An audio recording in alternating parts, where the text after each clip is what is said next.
Di hukumnya namanya, pelajaran kita pada hari ini adalah hukumnya namanya mad farq. Baiklah. Sebelum daripada itu, insya-Allah mari kita sama-sama melihat kepada apakah yang dimaksudkan dengan mad farq ini. Di dalam Al-Quranul Karim ada yang namanya istilah mad farq. Kenapa disebut mad farq? Nanti kita akan jelaskan. Cuma kat sini apa yang dikatakan huruf mad, maka dia merangkumi sama ada alif ataupun waw ataupun huruf ya. Sama ada alif ataupun huruf waw ataupun huruf ya. Itu huruf mad lah. Bila disebut mad saja dia akan terkena pada 3 huruf ini, sama ada alif ataupun waw ataupun huruf ya. Mad farq terjadi apabila hamzah wasal yang berada sebelum lam ta'rif dimasuki hamzah istifham. Hamzah istifham dan hamzah wasal tersebut ditukar menjadi alif. Apakah yang dimaksudkan dengan hamzah istifham? Hamzah istifham ini hamzah dipanggil hamzah pertanyaan. Hamzah yang akan memanjangkan kalimah itu menjadi pertanyaan. Apakah? Adakah? Contoh, Allahu Akbar. Allahu Akbar bermaksud Allah Maha Besar. Contohnya. Okey, saya ambil contoh dulu. Kita pergi kepada whiteboard kita. Okey, semua orang mesti tahu kalimah ini. Kalimah Allahu Akbar.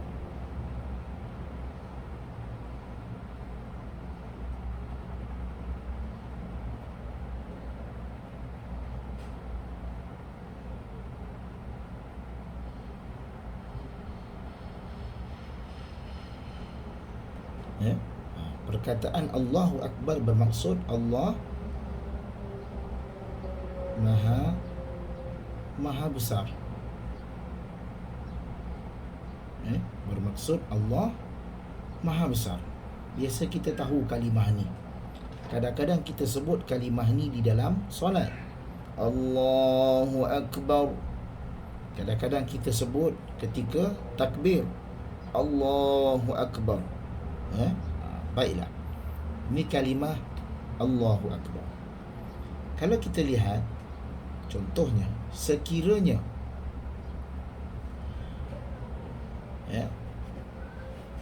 apabila hamzah wasal yang berada sebelum lam ta'rif dimasuki hamzah istifham. Dimasuki hamzah istifham. Bermaksud apa dia? Bermaksud sekiranya ada hamzah istifham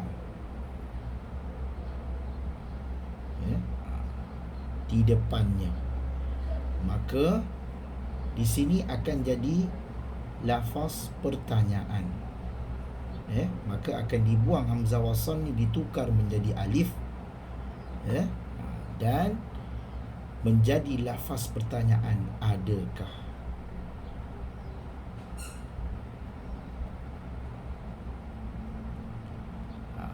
Sebab itu bila kita takbiratul ihram mesti kena hati-hati, tidak boleh memanjangkan a. Biasa kita buat macam ni, Allahu Akbar, maka dia telah mengubah makna. Adakah Allah Maha Besar? Ataupun kita azan, Allahu Akbar, Allah, maka di sini dia telah memanjangkan a, maka di sini adalah hamzah lafaz istifham, lafaz pertanyaan.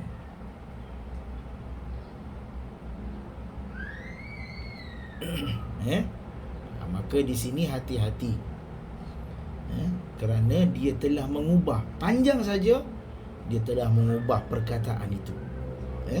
Okey, ini maksudnya.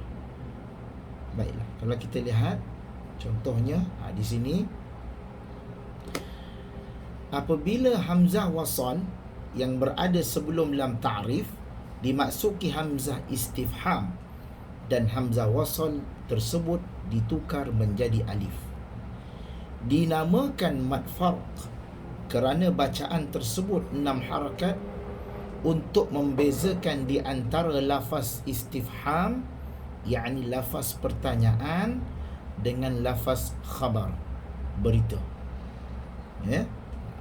Dengan lafaz khabar, berita. Mad farq mesti dibaca 6 harakat kerana ia sebahagian daripada mad lazim kalimi, sama ada mad lazim kalimi mukhaffaf ataupun mad lazim kalimi muthaqqal. Mad farq dalam riwayat Hafs an Asim biasanya dibaca dengan 2 wajah. Sama ada boleh dibaca dengan bacaan yang masyhur, biasa kita baca dengan bacaan 6 harakat, ataupun boleh dibaca dengan bacaan tashil, yakni dengan meringankan ataupun memudahkan bacaan alif. Baiklah, kita lihat contohnya. Kalau kita lihat contoh, terdapat perbezaan di antara mad farq dengan sebahagian daripada mad lazim. Walaupun sebahagian menyatakan ia adalah sebahagian, tetapi ada perbezaannya. Mad farq berlaku pada kalimah sahaja. Adapun mad lazim dia boleh berlaku pada 2 keadaan. Dia boleh berlaku pada kalimah dan dia juga boleh berlaku pada huruf pembukaan surah. Mad farq harus dibaca 2 wajah. Mad farq boleh ataupun harus dibaca 2 wajah, sama ada dipanjangkan 6 harakat ataupun dibaca secara tashil. Adapun mad lazim dibaca 1 wajah sahaja, yakni dibaca dengan 6 harakat sahaja.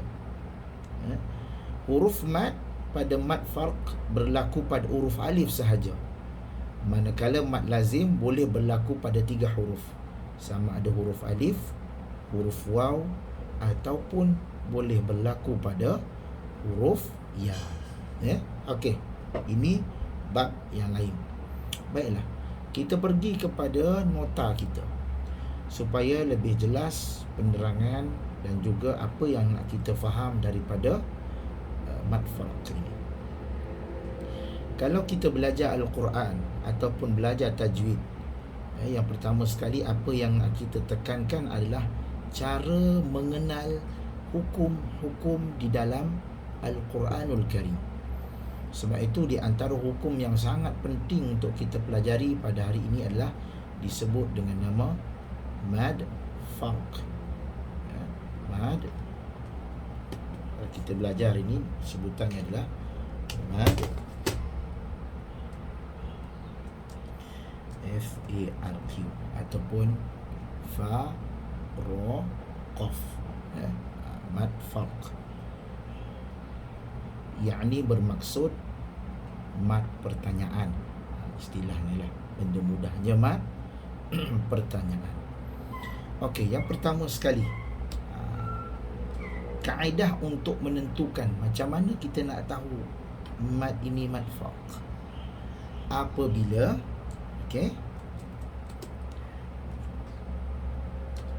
mad farq berlaku apabila hamzah wasal. Hamzah wasal. Tahu tak hamzah wasal ni apa? Hamzah wasal ni maksudnya yang ada kepala alif tu lah. Hamzah wasal ni maksudnya yang ada kepala alif. Ni hamzah wasal yang ni. Ni hamzah wasal. Ni namanya hamzah wasal. Sorry.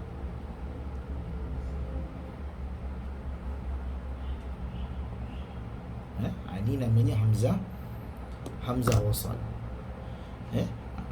Mad farq berlaku apabila hamzah wasal yang berada di awal huruf dan diikuti oleh lam ta'rif. Apabila hamzah wasal yang berada di awal kalimah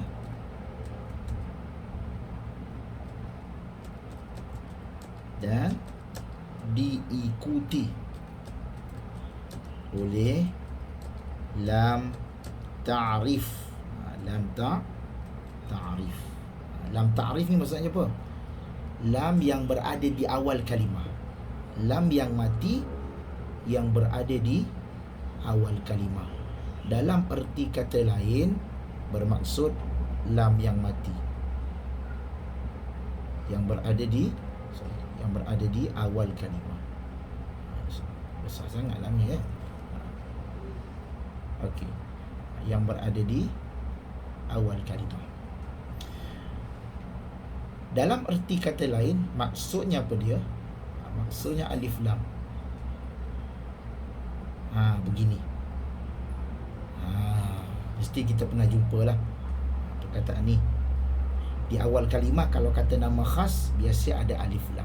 Al-Baqarah, Ar-Rahman, biasa menunjuk kepada kata nama khas. Okey. Dimasuki apabila mad farq berlaku apabila hamzah wasal yang berada di awal kalimah diikuti oleh lam ta'rif, dimasuki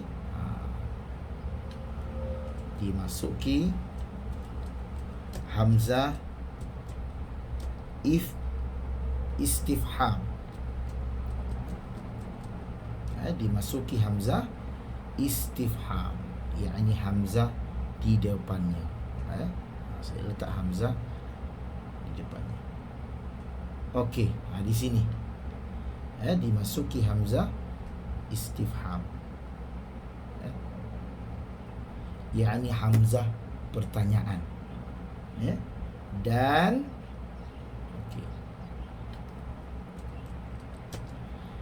dan hamzah wasal tadi bertukar menjadi alif. Hamzah wasal tadi bertukar menjadi alif. Maknanya dibuanglah kepala sad atas dia. Dia akan bertukar menjadi alif. Maka dia akan bertukar menjadi begini. Contoh, dia akan tukar menjadi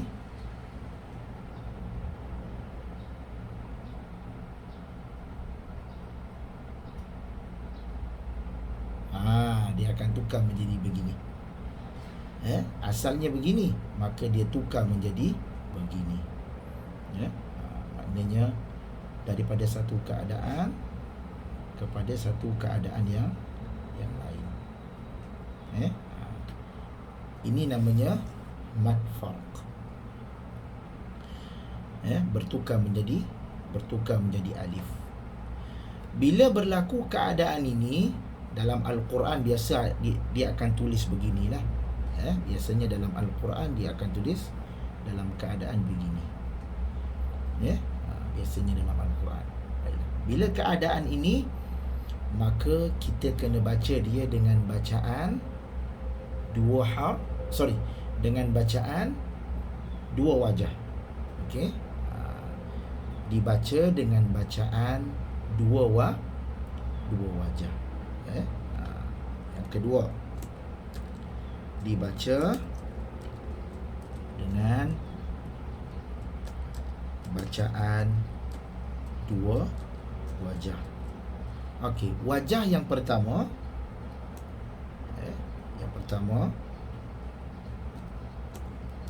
dibaca sebanyak 6 harakat. Dibaca sebanyak 6 harakat. Ini wajah yang pertama. Wajah yang kedua dibaca dengan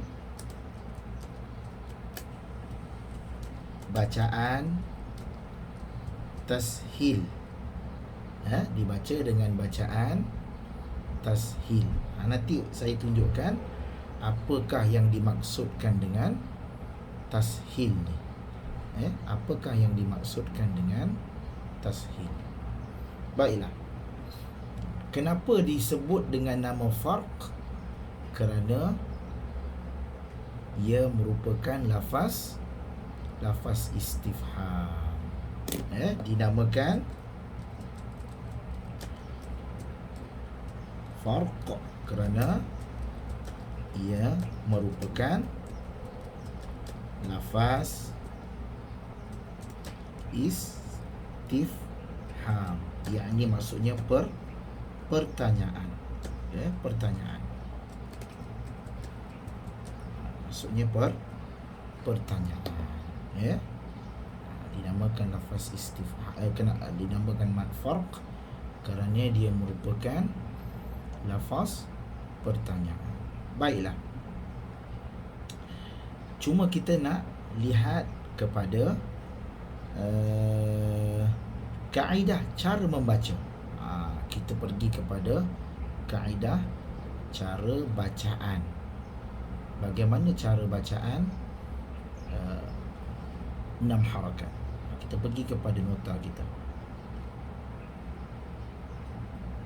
Okey.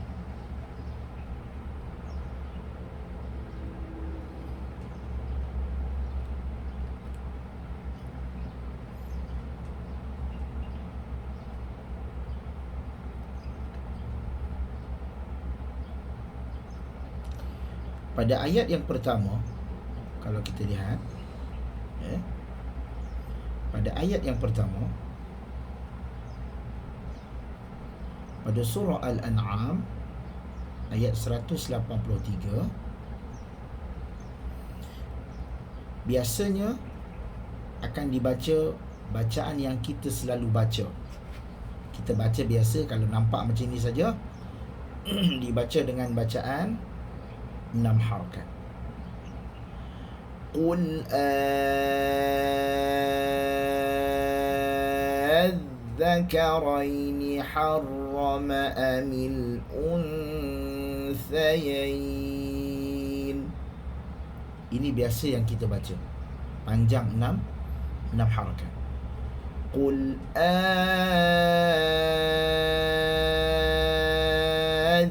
الذكرين حرم أم الأنثيين.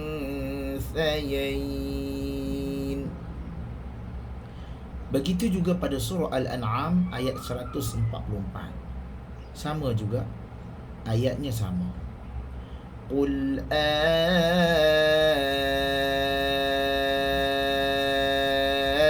الذكرين حرم أم الأنثيين. Sama. Pada surah Yunus ayat yang ke-51, sama juga dibaca 6 harakat. Al-ana wa qad kuntum bihi tasta'jilun. Pada surah Yunus pun sama, ayat yang ke-91. Al-ana wa qad asaita qabl. Pada ayat surah Yunus pun sama juga. Qul Allahu adhina lakum. Dan pada surah An-Naml ayat yang ke-59.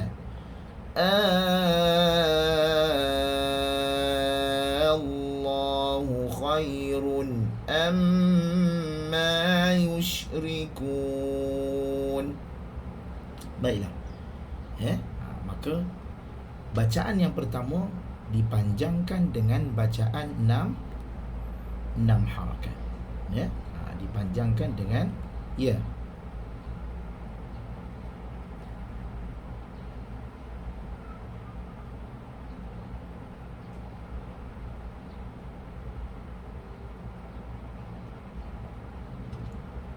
Ya. Ya, A tu tak boleh panjangkan. Sebab kalau kita panjangkan Allah, Allah, walaupun walaupun kita tak panjangkan sampai 6, tapi panjang itu menyebabkan dia akan jadi istifham. Sebab itu lafaz istifham dipanjangkan untuk membezakan di antara pertanyaan dengan khabar. Pertanyaan dengan khabar, bagi membezakan. Okey.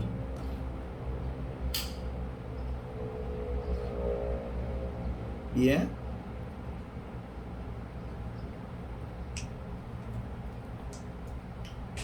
Ya, dia akan jadi satu pertanyaan ataupun satu soalan.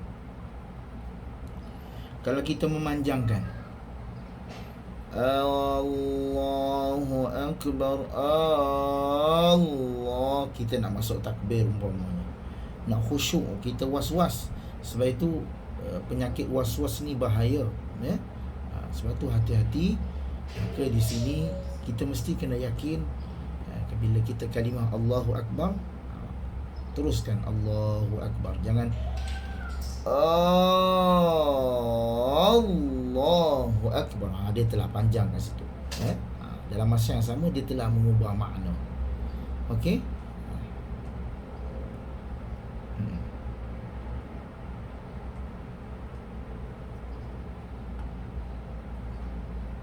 Ya. Ia menjadi pertanyaan. Ia menjadi pertanyaan. Lafaz istifham. Kalau tengok makna-makna, buka Al-Quran, makna dia semuanya adakah. Dia bertanya.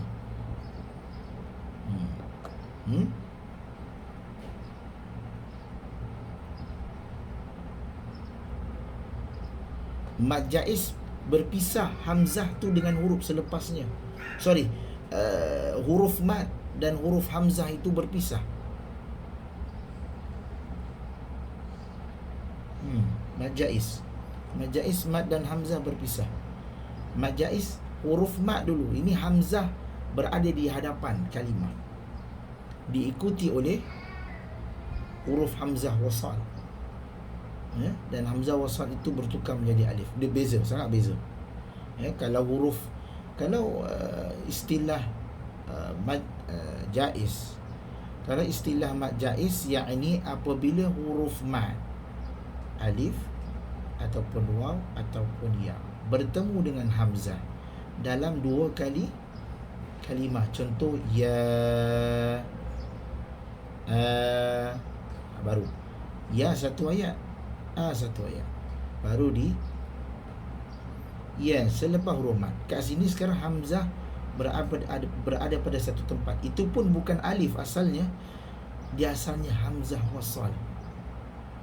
Kalau amanu, ini mad badal, tetapi dia asalnya adalah hamzah wasal. Hamzah wasal. Dia sangat berbezalah. Okey. Baiklah. Di sini kita akan, itu bab yang pertama. Dia panggil cara membaca dengan bacaan 6 harakat.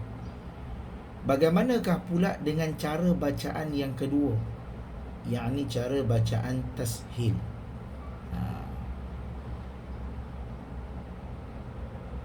Kita pergi kepada nota kita. Okey, biasa kita pergi ambil dua tempat ataupun dua ayat ini. Okey. Ini bacaan yang pertama, ini bacaan yang pertama, dan ini bacaan yang kedua. Saya nak bagi contoh. Okey. Biasanya kita baca dengan bacaan 6 harakat. Biasanya kat sini dia akan baca sebanyak 6 harakat. Tetapi ada juga bacaan dengan bacaan tashil. Sekiranya seseorang itu memang tak boleh nafas panjang, Yani apa maksud tashil? Maksud tashil apa dia? Bermudahan. Tashil maksudnya bermudahan, bermudah-mudah. Yani dalam erti kata istilahnya, membunyikan di antara huruf hamzah dengan alif. Membunyikan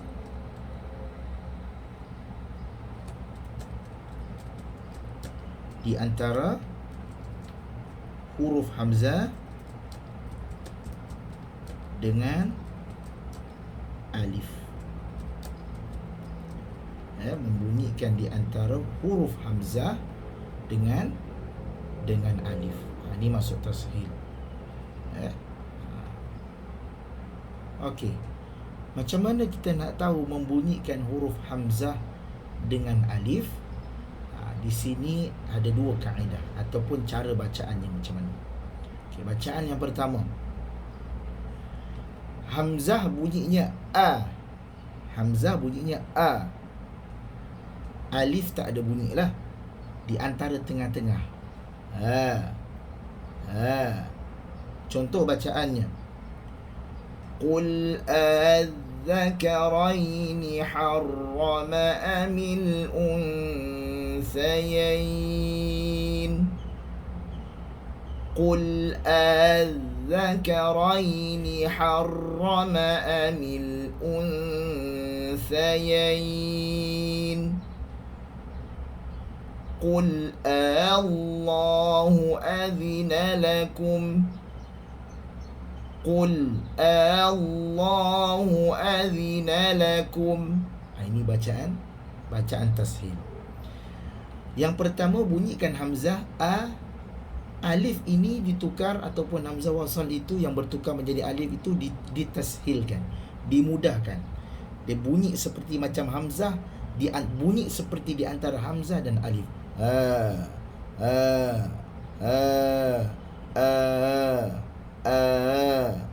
Qul Allah. Jangan baca qul Allah. Allah dua-dua hamzah, salah. Kalau Allah salah. Dia kena maknanya kalau dalam Al-Quran tu biasa dia akan ada tanda bulat di atas ni. Maksudnya dibaca dengan bacaan tashil. Qul Allahu adhina lakum. Cuma biasa kita baca dengan bacaan 6 harakat lah. Tapi boleh dibaca dengan bacaan juga, boleh dibaca dengan bacaan tashil. Contohnya, kalau kita lihat nota kita, saya baca dengan bacaan tashil pada ayat yang pertama.